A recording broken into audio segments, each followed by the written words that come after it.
Hi CC family, today we're going to be talking about John 13:34, which states, "A new commandment I give you, that you love one another just as I have loved you. You also are to love one another." So what does it mean to love one another, and how do we love each other as Christ loved us? These are important questions to ask ourselves because Jesus says in the very next verse, verse 35, "By this all people will know that you are my disciples, if you have love for one another." It isn't who has the most Bible verses memorized, who can preach the greatest sermon, who has the most accurate theology. Those aren't listed as the things that the world will know that we are his disciples. But it is our love, and not just our love for God, but our love for each other, that will show the world that we are disciples of Jesus. Right before this commandment, Jesus gave us an example of what love looks like. He washed his disciples' feet.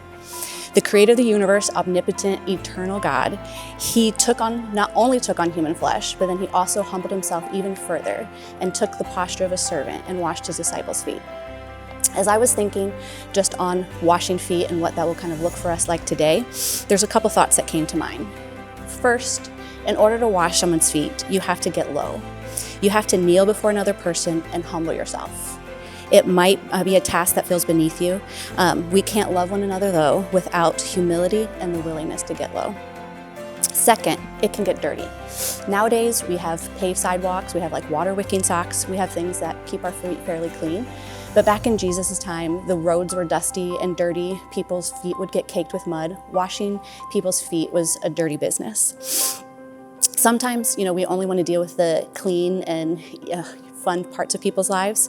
But in order to love people, sometimes it requires us to deal with the difficult and dirty parts of people's lives. And third, that kneeling posture can be uncomfortable. Love may require us to do things that are uncomfortable and outside of our own comfort zones. After washing his disciples' feet, Jesus goes on to state that one of them will betray him. Then he dips the bread, gives it to Judas, and Judas leaves. Jesus knew that Judas was about to betray him.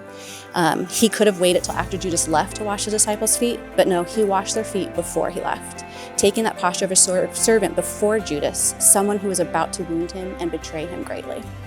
That is not a natural kind of love for us. That is not a love that we can give on our own, and that's not a love we can manufacture by force of our will.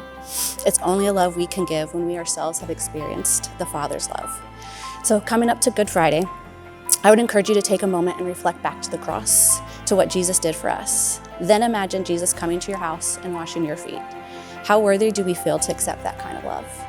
But accepting and experiencing that love will change us and will enable us to go and love others. So this week, let us show the world we are disciples by how we love one another as Christ loved us.